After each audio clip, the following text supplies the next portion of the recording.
I don't like raisins. Shut up. You love What? raisins. In milk. The thing is, like, any sort of candy with peanut butter in it is just bad. What? Yeah. I'm not human. Peanut butter itself is just generally not great. Like, I don't Are you really... allergic to peanuts? No, I just don't like Are you it. allergic to good food? I don't like most nuts. I don't like any nuts that's shaped like human organs. So I like almonds. Walnuts are shit. Stop. Oh, I like man. almonds. God damn. That's it. Almonds and cashews. No. Cashews, Wait, no. Cashews are shaped Hold like on. kidneys. Well- Oh wait, no, I hate those. No, these cashews, the ones that are inside of the things. I think that we should leave that in the recording. I like Reese's Puffs and movies. Next time.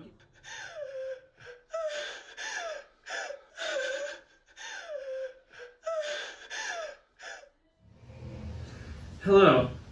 This week with me, Giancarlo, Bryan, Justin, and Dylan, we're going to be talking about the movie The Invitation. It was released in 2015. It was directed by Karen Kusama. Yes, thank you. It's an American movie. I think that's right. And so our kind of framework for this week's discussion is placing this film on the kind of spectrum of, on one end, a naturalistic perspective, which is trying This will be on the screen. trying to imagine like it says a actual measure of reality, classical Hollywood realism and formalism, and Formalism being more avant-garde. and I can't really describe it any better than it's on the actual spectrum, the chart itself. So we're gonna go into what like each of our takes on it is. Where do we, as individuals, And place this I- film on spectrum? Yeah. Alright, And- let's just get this out of the way right now. Yeah. This is a hard, formless film. Whoa, that's a Okay, big wait, statement. wait. I can't describe it any better than that. This is the most formalist movie ever. This is the most Really? strangely and This is the most interesting. formalist we've ever seen. No, okay, but that's. Okay, wait, let's let him talk. And then Let's we'll go. This, maybe I should have thought before I started talking. But listen, I just there's something wrong. First of all, with the fact that there's only one location. Like I think the fact they only use this one house for the location of the whole movie. I think that really throws off my sense of like how I think that like kind of like really diminishes the influence of like the real world on the other end of the spectrum. Just the fact this is all taking place in this one house. I mean, there's a lot of cinematography kind of like supports that feeling. I think, you know what I mean? Like just like the way they kind of like there's a lot of shots and like with like mirrors and like through windows and like all these reflective surfaces and just kind of like adds to this weird like warped sense of reality, which is like initially in the film it gives like a sense of like this locale of like non-reality, you know. And I think that instantly kind of provides this like setting where things are clearly just not like condone. Like there's no like it gives like this weird sense that like this house, this particular location, does not conform to like some real reality. And I think that's also reinforced by like the social aspects or like the dialogue and screenplay of the film at points. But I won't get into that right now. But that's what I think. that's a good brief summary of each. You know, of those. I actually think what you brought up a really interesting point there with the fact that it's all on one location, and like I think what's different about this film is that we never really see like a grand picture of the mansion. We only see we only see them entering the mansion, and then like the rest of the film is entirely exactly. So we don't really know how big the house is. We're very disoriented. We're very in the dark, and the characters do know this because like I'm unclear on all the backstory, but like I think like they grew up in the house or something. Like the characters know the house somehow, and you can double check that for me. But like it's very. Well, it's, we it's know that interesting. Will and Eden, they were married. They used to live there. Yeah. That's and I'm assuming because they were all friends. They had their friends over there. Right. multiple yeah. times. So like they knew the house, and I think that's what made it. What it keeps us in the dark in a lot of things, and then like gradually fills us in on what's going on in a way that isn't realistic because the characters already know a lot of this. Right.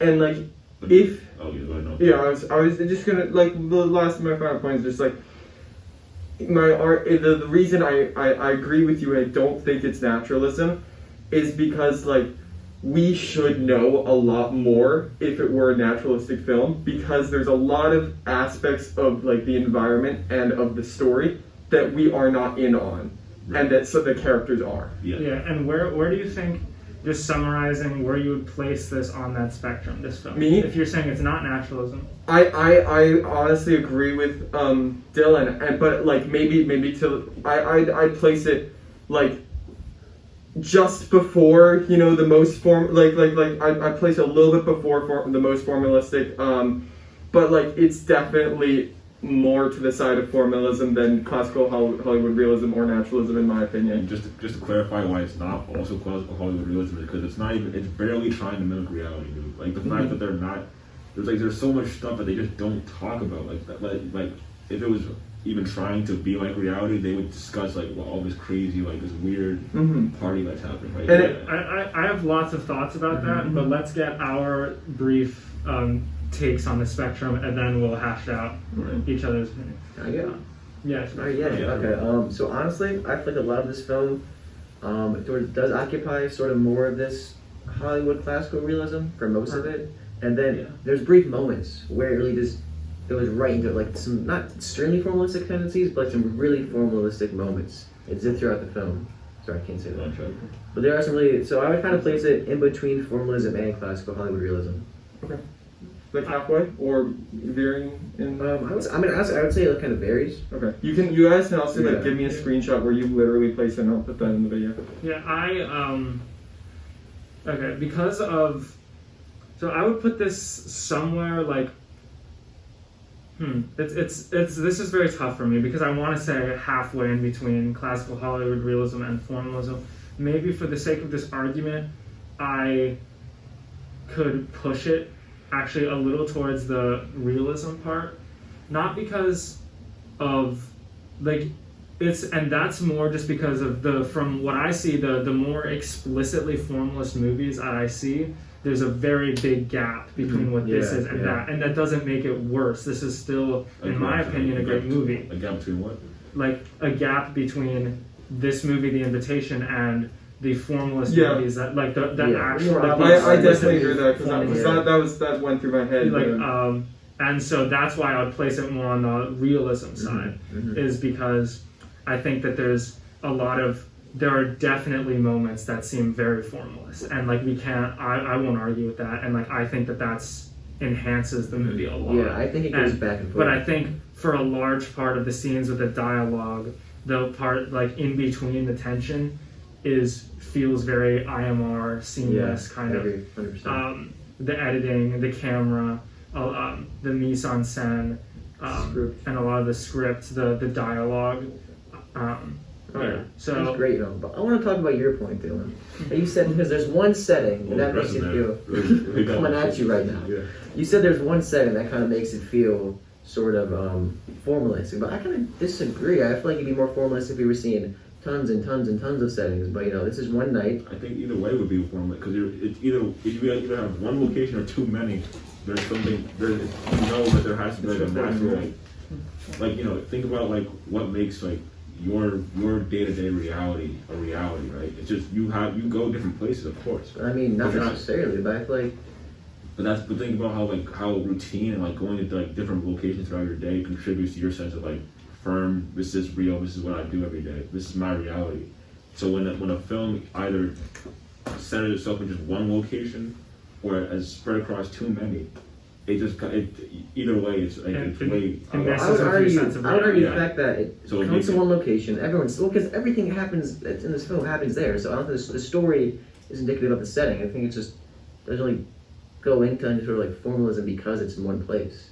And I think because it's not cutting constantly away to other locations or going other places, I feel kind of more in tune with that reality that's taking place in this house. Yeah, I just want to point out, I don't think that the reason that it's more formalistic is because it's in the house. I think it's the way that we see the house. Yeah. And then it being only that house that we're seeing, because of how it's portrayed, like it kind of adds to it being formalistic. So, and I think like at some point, like, we just get so disoriented and lost. Like, I couldn't, like, they go downstairs, and then they seem like they're in a room that should be at the top of the house, and it's just the house itself is set up very weirdly, and that really disoriented me, and it made me more like kind of scared. I mean, in that ending scene when they get locked in that like weird closet thing at the bottom of the house, it just didn't seem like it should be there in the house. It seemed like that should be like some sort of room that you live in. Like I was just I was a little disoriented by the entire, how it's set up. Right, the entire geospatial like architecture of the house is really off. Like, there's no sense of continuity between like rooms. Exactly. Oh. And like where they eat, like they go upstairs to eat to like the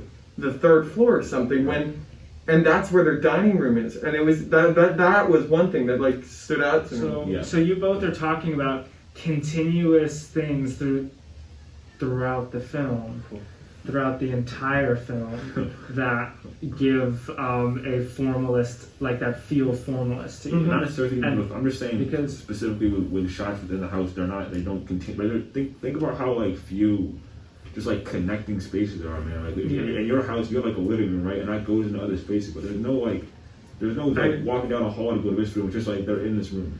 No, exactly. They teleport. You have convinced me of this, and I'm just trying to hash that out because like I wasn't thinking about that way. I was thinking about like temporary moments of of realism, formalism, and like I think with me, like I wasn't really considering that there were like things that stayed constant things that were formless. Right. And I think that's interesting, and that convinces me a bit. But let's go. So since we all agree, no one here is saying that there's no formalism. So what are specific, Justin was talking about, what are some specific scenes that illustrate formalism? Because I have one. Okay, you go ahead.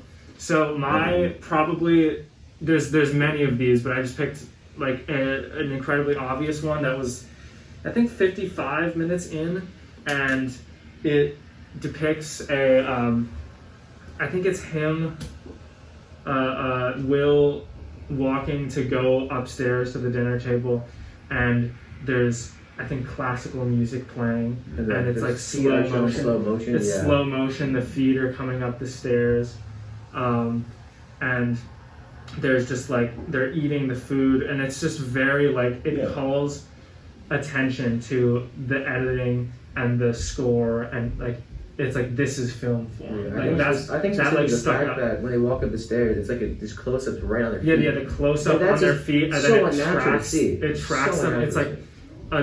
It's like a diagonal tilt up or something. Like it was interesting, and I was like, whoa. And then just that kind of slow, like, I don't know if it's tracking. It was like, is this right after he hears the voicemail? Yeah, it was like a. There's no close up on the feet. No, that's a different moment. Oh, this is a different moment. Yeah, no, this is okay. My bad. Here, just continue. I'll just cut that out.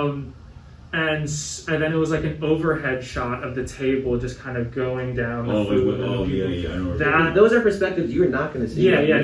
Exactly. That just did not feel in reality. It reminds you right here that this is stepping outside reality. It's hooked me out of reality. And then it snaps back into them eating, and then it's more what feels like realist kind of like stuff, like the form is working in ways that you don't notice. That's my scene. Yeah, okay. I have one that was so weird and like trippy. It was like I'm like, what is going on? Why would you even have this shot? It was an awesome shot, and it's when Will goes. I don't remember why he's doing it, but he goes like he's looking out the left side door, and then like David comes up behind him. One sec. The guy comes up behind, David comes up behind to like comfort him, and you don't see David actually come, like you don't see him actually come up to him. It's just the two of them, like it's literally just the reflections. David's comes out and it's like super blurry and like weird looking, and I'm like, and he looks just like a specter, man. Like it's not even, it's super. Just for context, so that's like when Pruitt goes out to move his car, so that the other lady can leave. Right. So he shows up there. That moment, because it's. Like pretty much, it's literally like self-reflexive in that moment. Yeah, like based upon.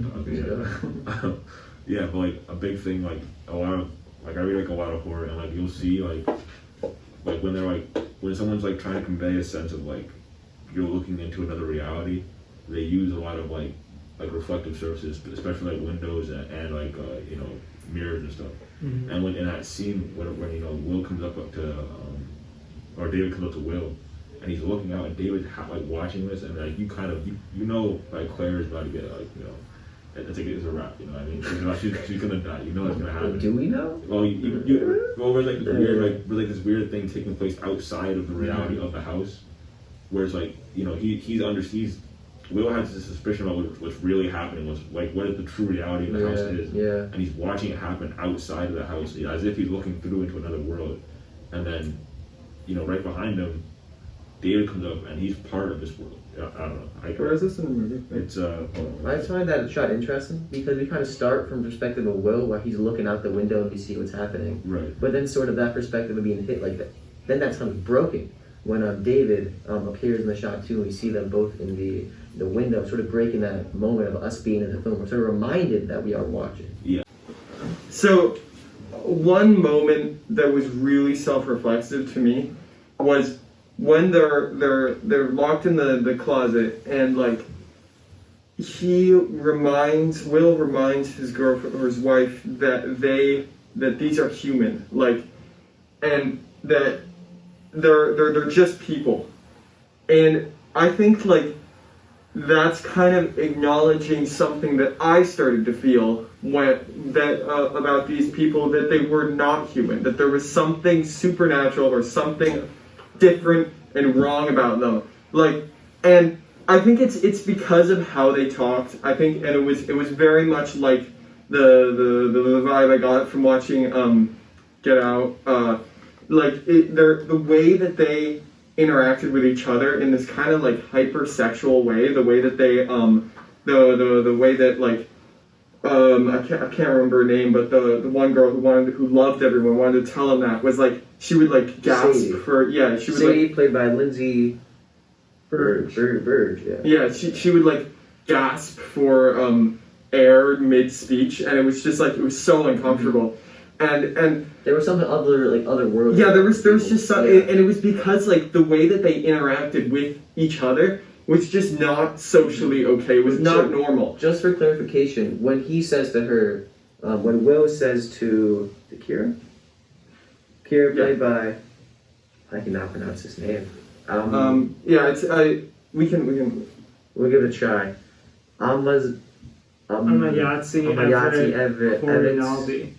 Yeah, good. Okay. So when Will speaks to Kira, he says that they're just human. She's like freaking out. That's a reminder to the audience. He's speaking to the audience. Yeah, he's speaking to the audience, saying that like kind of help, like reminding us that they do have a chance to escape. Yeah, exactly. Because like I started to, because like the way that the whole house was locked down, and the way that it seemed like these are other like it seemed like they're more powerful than normal people. Like they're stronger, or and it's just reminding us that they're just people with weapons, and if you take the weapons away, you have just as much of a chance against them. I didn't think about that. That is such a good point. That makes a lot of sense. Well, with me, it had the effect of almost pulling me out of the Exactly. Yeah. And so because it's like these people are supernatural, this is and it's so like scary. the only line of dialogue during this whole really intense scene. Well, it's one of the few lines, but it's like the one that sticks out. Yeah, and to me, it was almost saying this is just a film. Like that's the subtext of it.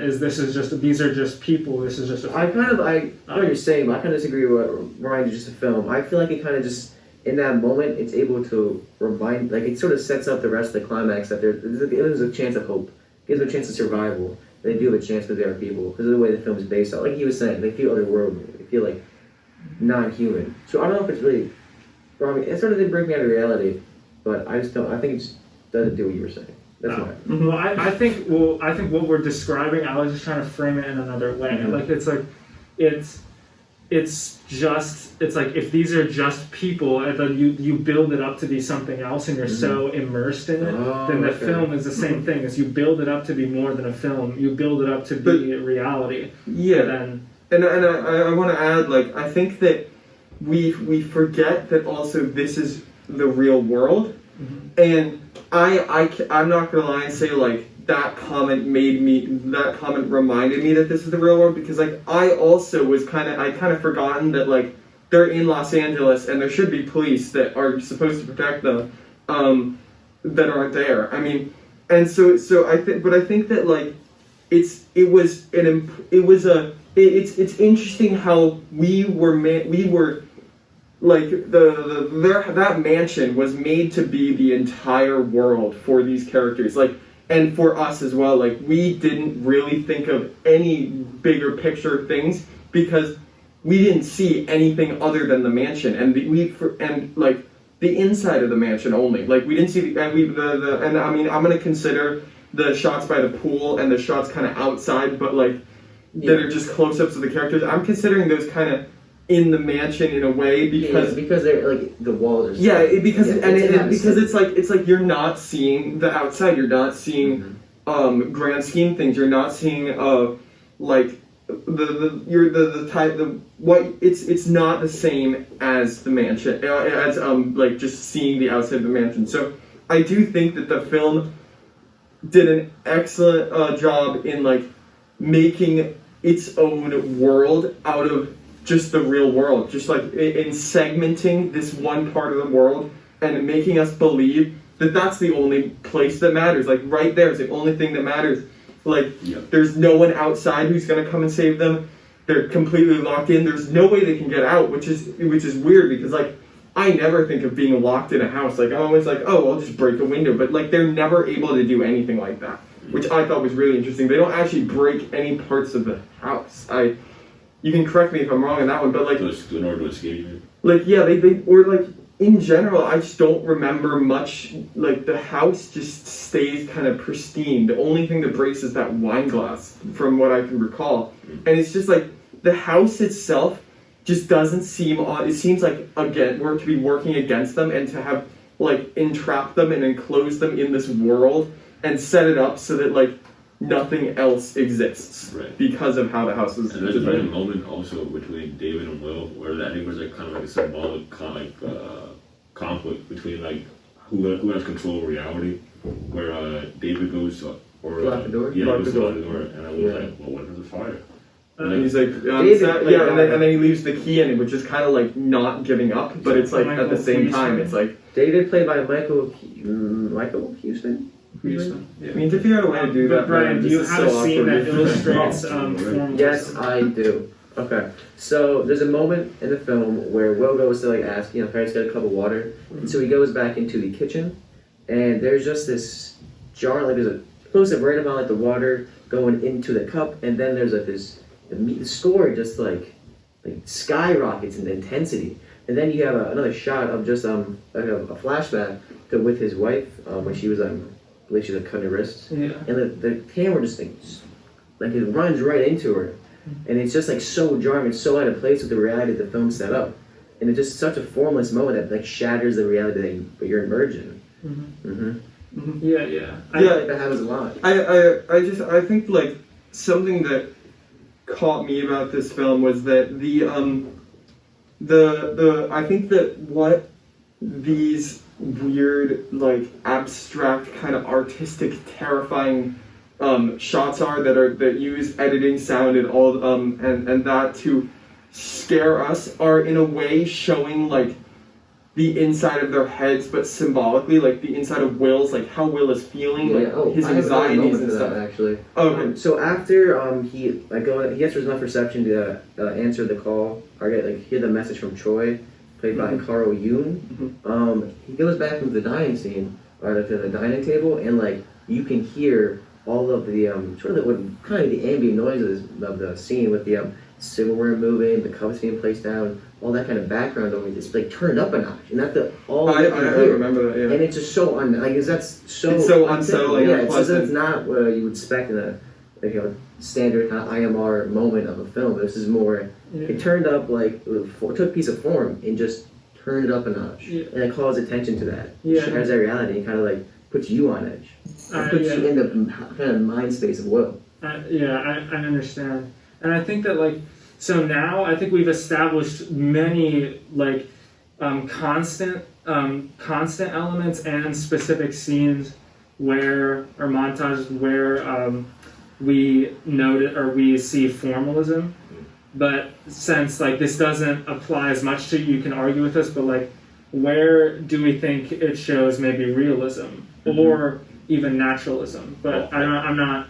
We can go there later because we've kind of all agreed. We all agreed that there's minimal levels of naturalism. Yeah, I just want to say, like, I think that the fact that we've had so many examples, so many individual examples of formalism, and that we also pointed the constant, the continue, like, you know, the all-encompassing formalist elements speaks to the fact this is a formalist film. I think you haven't heard the case for naturalism, for realism. Wait, so are we saying that it's a spectrum, or are we saying that it's either classical Hollywood, realism, formalism, or naturalism? Or it's not like it's more of. Is it a spectrum or not? It is. Dylan's saying that it's largely formalism. I'm saying it's hard. I'm all the way. I'm disagreeing. I'm thinking it's. Go ahead. I think it's in realism for a lot of it, and then kind of breaks down, goes to formalism, then comes back. I think because we're talking about the remarkable moments. Yeah, where, there's the moments I say. I mean, I think you guys did establish some interesting elements of constant formalism that I think are pretty subtle, and I didn't notice. I think like one thing that this discussion has changed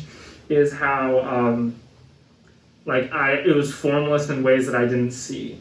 But I still hold my point that like what an explicitly formalist film does is at least like so what's it lacking? What's it lacking that makes it not formalism? I think mise en scène. I think the mise en scène is not. But like how? It's not in your face. Like it doesn't pop out. It seems exactly appropriate for. It's not like it's crazy, like noticeable. But it's not. It's not crazy minimalist either. Yeah. Dylan, go ahead. This isn't all right. I think actually the perspective. To take the classical Hollywood realism perspective on this movie is to relate to the cultures. It's to relate to the guests and the cultures in this film because they're acting as if this is like. I think classical Hollywood realism is in a weird spot on this spectrum because it's like right in the middle, right? So it's not really sure what it is. The guests have the exact same reaction to all like the formalist weird stuff that happens. That really captured their attention, right? Mm-hmm. The part where where they show the videotape of the woman dying.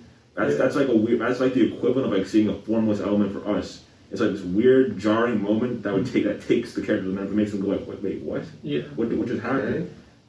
Similarly, you guys you guys agree with our argument that there's individual moments of formalism, but it's not the whole thing. The same way that the guests think that there's individual moments of weirdness, but the whole thing isn't weird. That's why they're not talking about it. So I think like I think something we're neglecting in this is that I don't think that a film has to be like so in your face formalistic to be a formalistic film. Exactly. I think that like the subtleties that are formalistic about this film are enough to make it formalistic because I think it bounces back and forth. Yeah, I don't think. But the thing is, it doesn't though because like but it's also a realism. But it has a consistent pattern of just doing things that are wrong. But it also has a consistent pattern of doing things that are just normal. Like when they're sitting down and talking. But they're not because the way that they sit there. They're pretending like things are normal, but it's not. That's what Will's. I mean, you're talking about in the plot, but the plot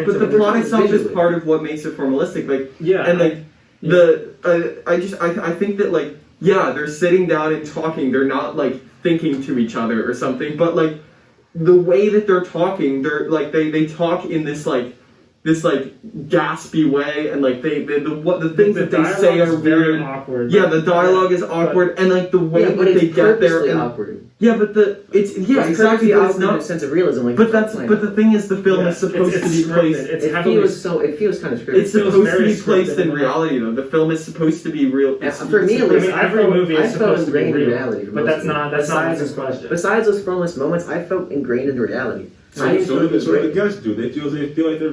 I don't understand. I'm a viewer. We're as a viewer.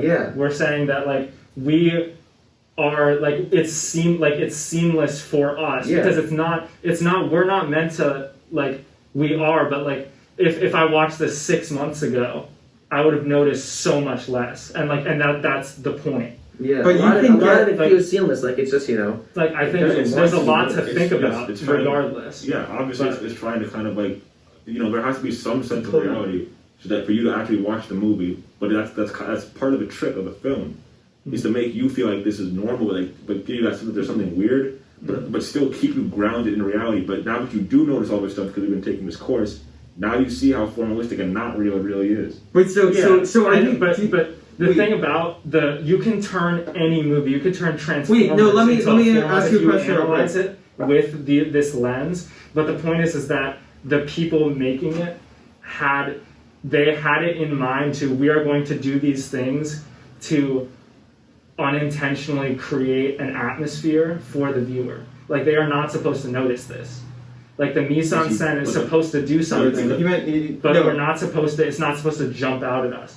And I think for us, the majority of all the edits in the movie are conventional edits I agree with that. Switching between dialogue, because I was looking for stuff. I was looking and I was like, these are just conventional. So what would it have to be a formalistic film then? Like, does it have to be like a single shot of like a building for 2 Suture is hours? a formalistic film because it's overall the experience is not. Yeah, the experience of it is for the most part. I think But the thing is, I got engaged in it. I got like sucked into that. It's a suture, just the way that I got sucked into this film. Like, I think that it's not fair to say that because you become immersed in a film, that makes it not formalistic, because I think it's a horror movie. But you can be immersed in a formalistic film. Like, yes, like you can get sucked in. You can forget that this isn't like you get you know the way that you get like sucked into a film and you're like there with them until something breaks your. What I'm saying is, I think there's a lot of like moments that, like a lot. It's a majority of this film is like you're not like you're watching this, you're not really that aware of the form because it's not calling attention to itself a lot of time. It's stuff for those formalist moments. Besides that, I think it's just standard. I think it is not calling attention to itself, and that doesn't make it bad. It's just no. It's not about bad or good. It's just like, I think noticing the form, like a formless film, you notice the black and white. That is a form. That is like a. You brought up Super, but like there's a moment that miscast in that film. That's a deliberately like formalist thing. That is not exactly. Right. But the thing is, I think like the definition of formalism doesn't say that it has to be so obvious. Yeah. I think that subtleties can count, and I think, definitely agree. And like the reason that this is formalistic is not because like something is just so upside down that you're thinking about it all the time. You're like, oh, this isn't right, but like I'm still engaged in this film. It's like, I think it's because like so many little things that are wrong just add up, and we don't notice them as film form because it's well made, because it's put together in a way that's very immersive, but it's not well made. Yeah. But the literal definition of Hollywood realism is seamlessness. Yes. It's about not noticing. So that's the definition. Yeah, so I think the point, if you don't notice that, then. But the thing is, you're not going to notice like scholarly things like that. You don't. Even the average viewer didn't. Yeah, like you don't know like, most of it. You're not going to notice. Suture. You're not going to notice a cut. You're not going to notice like the standard, typical things of a film because you're kind of. It's seamless. A seamless flow to it. It doesn't call attention to itself. But the formless moments are where it does call attention to itself. Where it is not. But you still stay immersed. That mirror shot where he's like, it's so like illusory and like. I think there are. What about the shot before that though? I don't think that shot. Like what's happening before that, where he's just looking outside. I'm talking about the shot in that moment as an example of like calling attention to itself. Yeah, but is everything else in the film calling attention to itself? Not. Why is everything in the film call attention to itself? Yeah, that's because I think it bounces between realism. But is that how it works though? Like, is it a spectrum that's constantly moving? Exactly. Yeah, exactly. That's what we're arguing. No, but that's what.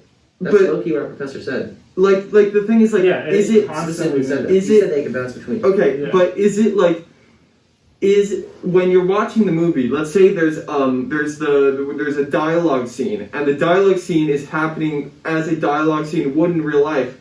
Even though, and there's things that are off about it, so it's not like entirely over to classical Hollywood realism, but it's because it's on this plane of reality. It's there, but then we see a bunch of cuts all of a sudden, and then like which call attention to themselves and are formalistic. Does that mean that like it's there here on the scale, and then it just jumps to there, or does that mean that it's like over here more in general? Because I would argue that like the lead up of the dialogue adds to the formalistic moment, and like I think that they all tie in together. I think it leads up to it because it's real. I think they both work together. But I think like and I think like it's formalist. It's a formalistic film because you It get is a sucked formalistic. into the dialogue, and then the dialogue by it being convincingly real, and then you're just like jarred out of it. You're just like slapped. They make you snap out of it with something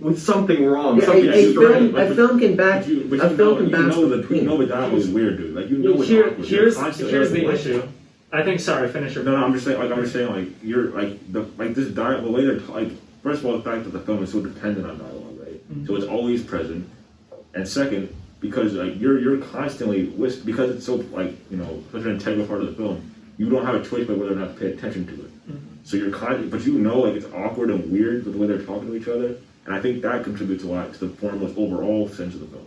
Yeah, I think that's true, and I think the reason why this is getting heated, I think, is because we're taking hard stances, and I think I am not arguing that it is not a formless film. I'm arguing that it is both a realist and a formalist. I'm saying, and I think you are arguing that it is not a realist film. Yeah, it's not. And I think it it's bounces both. between. It literally is both. I think it bounces between because there's so many moments that the film where I'm sorry, I can't interrupt the film, but where you're not it doesn't feel self-reflective, where you're not aware of what's like of every conscious film form. I was super hyper aware of like them talking. I think it's because you're going. Yeah, that's the thing. Is like no, but I think like the way them talking in this weird way in itself is formalistic because no one talks like that, and it's supposed to be set in a world where normal people, they're rich and they're like snobby or whatever, but like they're supposed to be normal, and they're not supposed to be cultists other than the ones that are. But like, But I think the people that aren't cultists, they talk very normal. that's but the people who aren't cultists don't.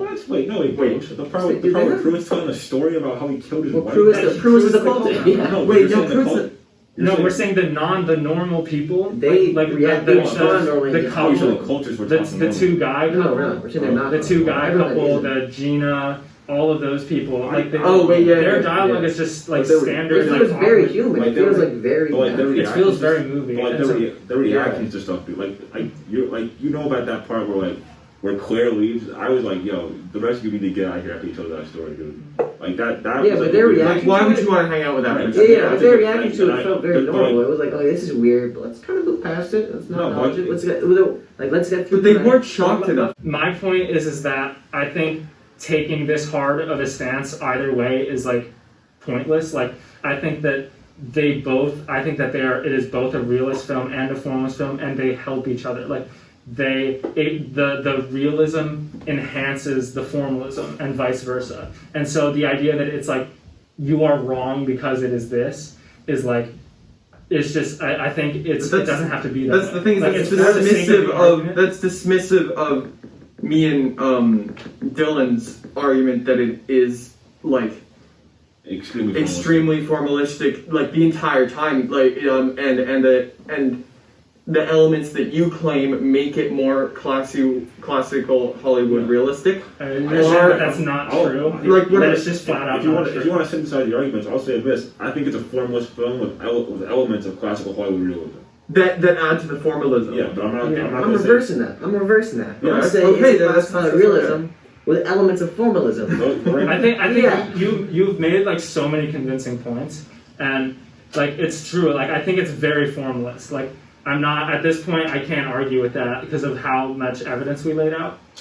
I just think that it's not fully like it's not like a give or take. Like, Yeah, and I mean, like, we don't have to come to consensus on this Because it is a we're clearly spectrum. not going to. Yeah, and this is like where we place this, but yeah, and I agree. Like, and we're gonna just talk in circles because we're clearly have made up our minds on it. And Well, there's I not haven't, much more I is can the bring. point. Okay, Yeah. I mean, We're I gonna like- take a look. We're gonna- I made up my mind. Yeah, go ahead. We're gonna get Giancarlo over here. well, I mean, and Giancarlo, like, Yeah, I will. Trust me, I will. No, you won't. I you've were made to, very good points. Like, Yeah. if I were to, so if I were to ask you, like, how come Are we back in debate now? No. we've been in the debate? Yeah. Oh, we are. Justin's yeah. asking you something. Ask away. Okay, so Giancarlo, like, why? So how come the elements that you claim make it more of a classical Hollywood realistic film?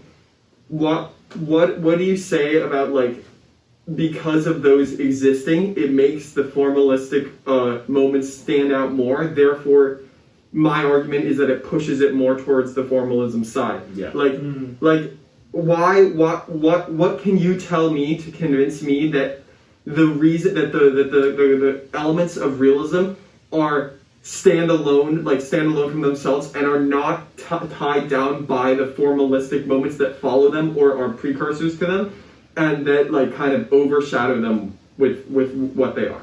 I think I can't convince you, because if that's what it does, that makes your truth, this is formalist, because of how much that stands out. I can't argue with that.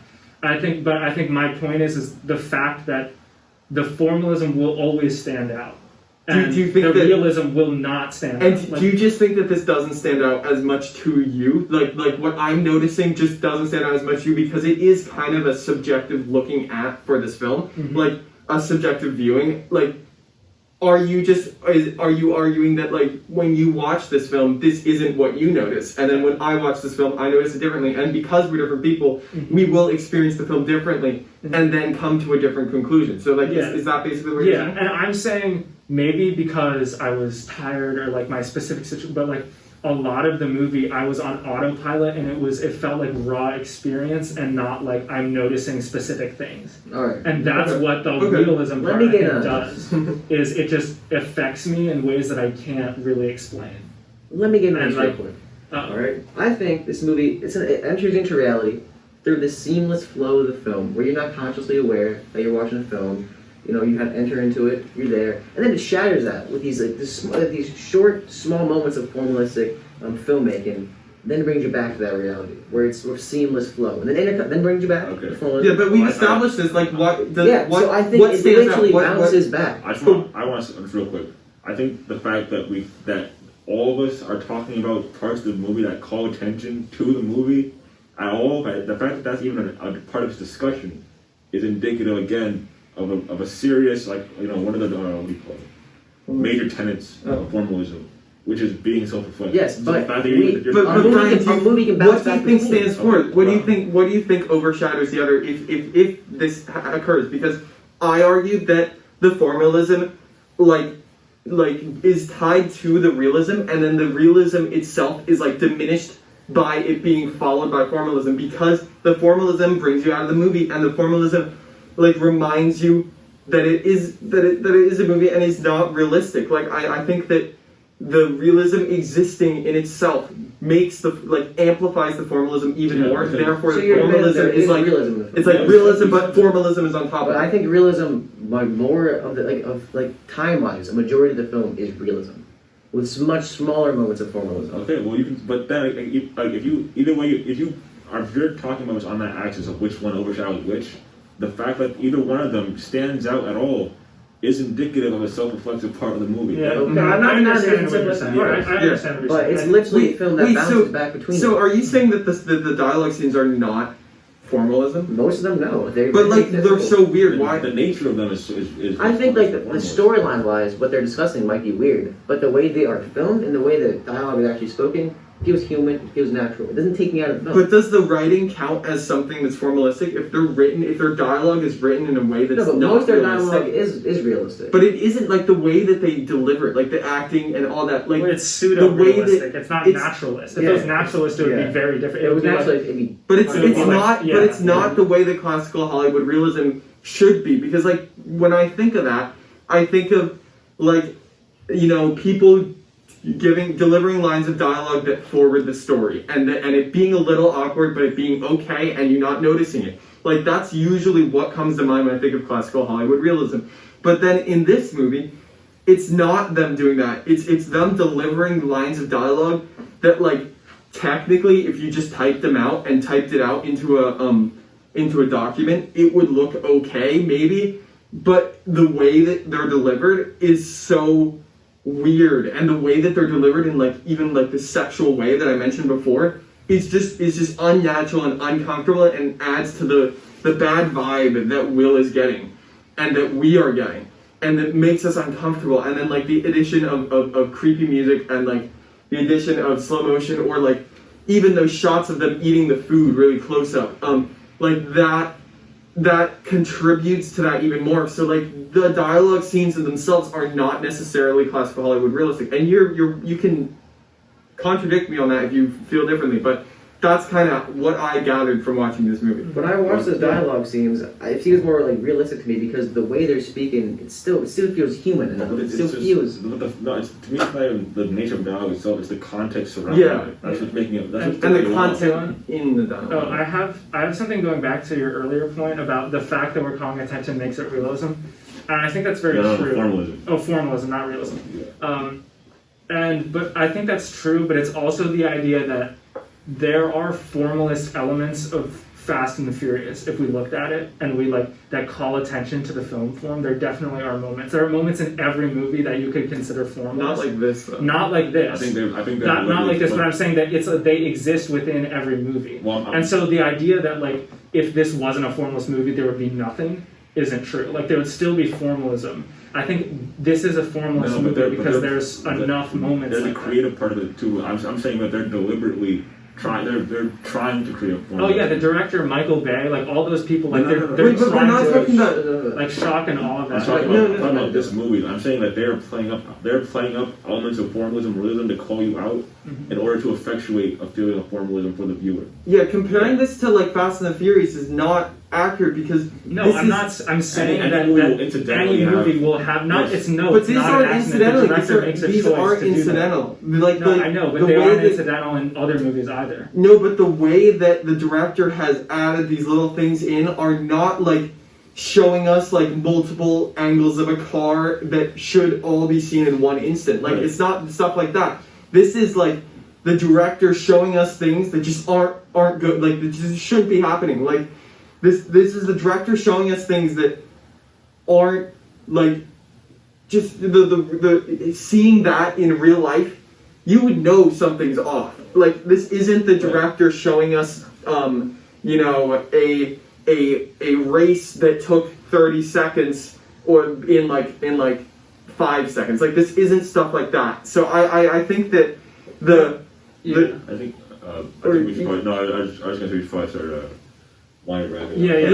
I was thinking that to too. do that, I think we should I'll respond, and then you can conclude. I just want to say, I think we should talk for the last 5 or 10 minutes. We should talk about the endings. I think that will really decide what it was because that completely changes the entire content of the entire film. But it doesn't make it formalist because it's. I'm saying the ending is the axis on which you decide where the spectrum. Interesting. Because it takes because it takes this isolated, filming location and shows you that it's not as isolated as you think it is, and it's I don't know, man. I don't think it calls attention to the fact it's a movie by showing you a little bit. No. I'm saying it changes. I'm saying it changes the context of everything that's happening, and therefore it changes the nature of the argument we're having. Okay, so what was your takeaway from the ending of the film? How do you interpret that? It's I think I don't know, man. It's a limited way to show the infinite nature of what's happening. Mm-hmm. Just because it's just this neighborhood, but I think it's implied that it's happening probably more places. Yeah. So I think the fact that by showing you that this reality that's happening in this house has now become a reality for other houses too. I don't know. There's something. It makes it almost supernatural to me. And highly and super formalistic. Yeah. Because there's absolutely no way that a plan like that to kill, thousands and thousands of people in this ritualistic way in these Hollywood elite mansions is there's no way that would happen in something that's trying to convince us that it's reality. Well, I don't think the purpose of the film is to make it appear like what's happened in this film could happen in our reality, but I think it wants us to feel like it's a reality. It's a different reality. It's still a reality. I guess, but this reality is based on our reality. It's a reality that only exists in that house, and then when they open it up to the rest of the world, it's not really open up to the rest of the world. It's open up to the rest of houses. It's this thing happened in every single house, which is weird to me.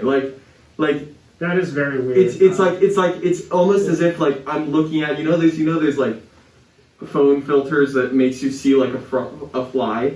It's I'm watching this movie, and then when I see that, it's I put on that filter and I watch this movie 20 times at once. It's it's weird and it's so hard for me to explain. But I think that it makes the feeling that I had that there's something supernatural going on while they're trying to convince us that there isn't anything supernatural going on. It's just there's something there. There's something that can't possibly happen, and that can't be explained through the lens of Hollywood realism. Well, I think the nature of film is to take something that may not happen in reality, but make it feel like it can. Mm-hmm. And I think that's what this film's doing. It's taking like this crazy concept and kind of grounding it in the reality we know through this kind of seamless flow of the film. Well, it's a lot like hold both of your comments in tandem with each other. I think yours is right. Yours is right in the sense that a definition of formalism is that it leaves ambiguity, and it leaves you because Hollywood movies like to tie everything up nicely. Yeah. And what you're saying is that it doesn't. Are you and trying that's to what makes it pause? formalist. No.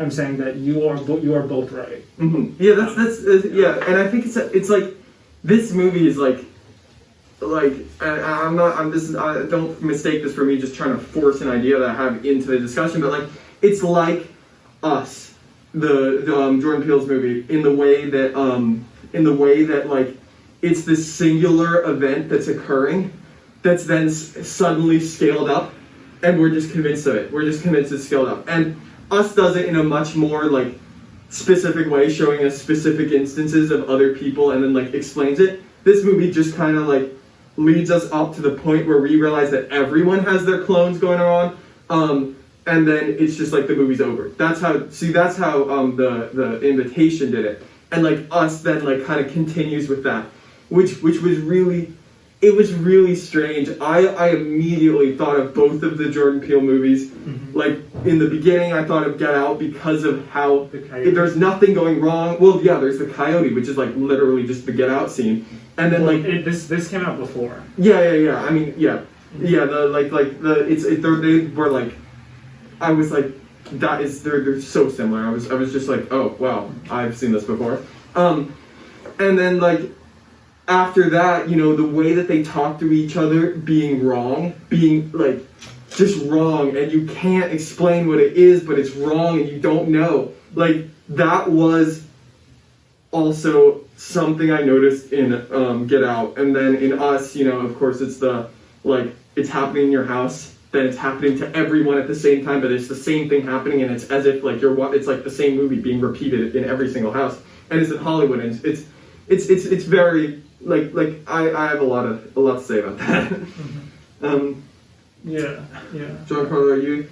I was gonna say that we could wrap up. This could be a pause. Like you could edit this out, but I would say we could wrap up by also saying like, how has our stances changed, and then just end it.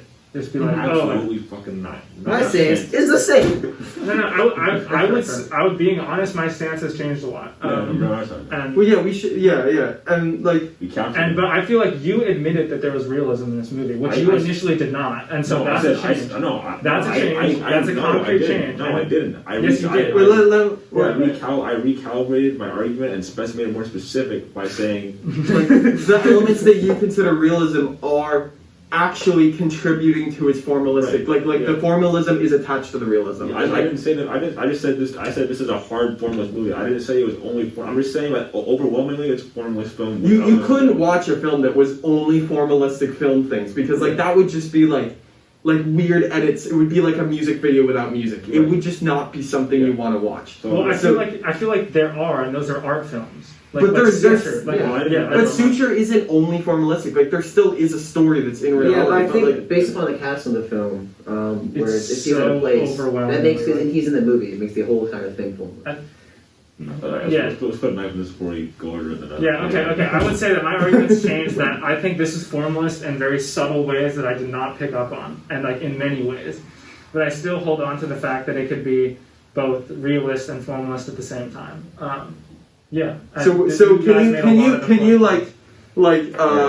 put your cursor on where you think it is and screenshot that? No, we just gotta say we think that. Let me just say my points. All right. So I'm watching this movie for the most part, and for the most of the film to me feels like it's realism because my immersion is not shattered. I am not reminded of the fact that I'm watching a film But then there are specific moments where that immersion shattered, where it does call attention to the film form aspects of it, and then it goes right back to that realism. So I think it bounces back between both, but I think it largely lands in realism. Okay, well, Yeah. you're really wrong, but You're wrong. And sorry, what about you? I said my piece. You said your piece, yeah. I'm saying it's a formless film with elements of realism. I'm not saying it's 100% realism. Yeah, I'm saying overall, and I agree with you.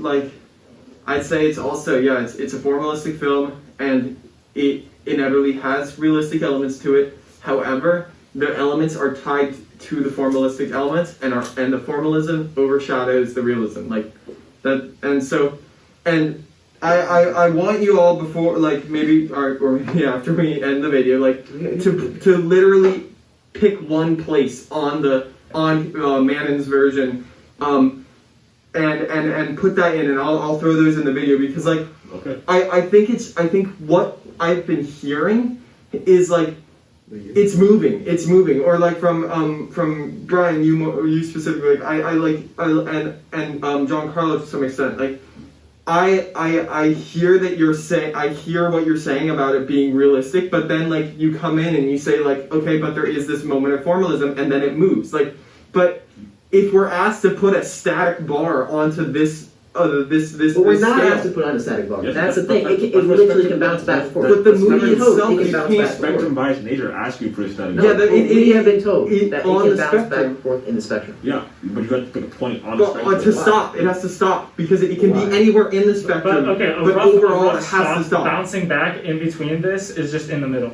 Just in the That's middle. it. That's where you. Okay, that's where you would put it. What about you, Bryan? I mean, I would literally just have it bouncing back. But you can't, because you have to pick a Why? spot. Just I mean, put that's it in how the it middle. works. Just put it in the middle. Who then. says this how it works? Then You're that's told like- that it Because that's how a bounces back. spectrum works. That's not even it's not a freaking ping pong ball, dude. It's No, like- it literally bounces back between. Like two no, but like different we can't have a three-dimensional. Like we can't have a three-dimensional like scale in a way. We have to have Well, then you're just like a me, just put it in the one-dimensional middle, place. Because I would say it bounces back, but like No, just you put it in. said- the But middle. don't just settle. Don't Yeah, just for the settle. sake of Don't it. just settle. When he said I mean, it bounces back, I it only means it said can be because any- I think that's just how it's gonna work. Like Yeah, I I think it literally works. think Like it's it's fine. here, I'm And then it content. bounces like to there, and it goes back. And so it's like the median point, which is like right here. Yeah. wait. So, but Giancarlo, you're just saying it's in the middle because like you want, because like. Because I'm still not like I can't say that I'm completely sure of everything. Yeah, about so it. that's okay. So I'm just putting Okay, it here. I because- understand that, but like Mhm. I don't. What I just want to avoid us like just compromising and be like, okay, it's in the middle, like whatever, you know, because like I want you to still say where you think it is on it, you know. He's not really he said before he was on Bryan's side, Mhm. but now we moved him over to the middle. He's committing to a middle. To the middle, okay, yeah, but Bryan, like I refuse to. there is no such you can't have a spectrum like this that moves. Like the spectrum itself is one dimensional. You have to stop. You can't like have it correlated to different parts of the movie because that's just not how it works. Like what we're asking to look at is you need Right a there. spot. Okay, right there. Right there. Okay. Thank you. Yeah. Okay. So So then you guys do that. I guess no, yeah. No, that's not fun. I don't think you can be hardly. You can't. I don't think I have a place over here. You can't. That's hard. I don't believe you can be anywhere firmly like on like one side of the spectrum. Okay, because I thought that's exactly what you were arguing this whole time. Yeah. So looking at our final like chart, what's surprising to me is Giancarlo is closer to the formalistic side than Bryan is, because like Ultimate Dark. in the beginning it was different, I think, and I think like the reason that we've struggled so much with this episode and with this like watching this movie is because it's such a different type of movie in a way. It's such a subjective thing in my my opinion, haha, you know, it's subjective. I think that the placing it on this scale, you can't just, there's no just right answer to it. The other things there. Well, yeah, and I mean, I agree with Dylan more than I agree with you guys, but like, Well, it's a way of interpreting the film personally. It's a way of interpreting the film that is putting it here, and that's what has led to us being so like adamant and like kind of unmoving, or not unmoving, but like very firm on our beliefs. And like Giancarlo, we changed your mind a little bit because we gave a different perspective. And like you are, I don't want to put words in your mouth, but like it seemed like you understood what we were saying, or like you thought that we made some good points, but like at the same time you didn't give up on your beliefs, because like you still saw what you saw, you still experienced what you experienced, so you're just going to move a little bit, you're never going to move all the way. And then Bryan like seemed to change his mind a little bit as well, and I do want you guys to... You don't mind at all. Okay, well, no, like you seem to go more to the left of it. But like I really want your points, and we disagree with you more. I want you guys to I want you guys to put it like to try and think back and see where you would have put yourself in the very beginning of this. And then I'm gonna put them next to each other and just like show like just like literally like a sliver before it. Yeah, but like we'll do this after. But like I think like this was a really difficult discussion to have, and I think we though we got very excited and very like worked up about it, we handled it very well, and we're able to discuss like we were able to like make our cases to each other and understand what each other were saying, like what we were saying, but at the same time, you can't just change your mind like that because we've all made up our minds about it. So we're not going to come to consensus, but we have, but all right. That's I think think it's time to wrap it up. Like, had a great talk. Happy Halloween, human. This was a lot of fun to watch this movie and talk about it with you guys. And I will be looking forward to doing next week. Hopefully we can be a film student for Halloween. Yeah, me too. We're all going to be film students for Halloween. I might throw on the Joe Biden mask, but yeah, exactly. Okay. Yeah. All right. That's a wrap. Right. Adios. Bye. See you next time we watch a movie.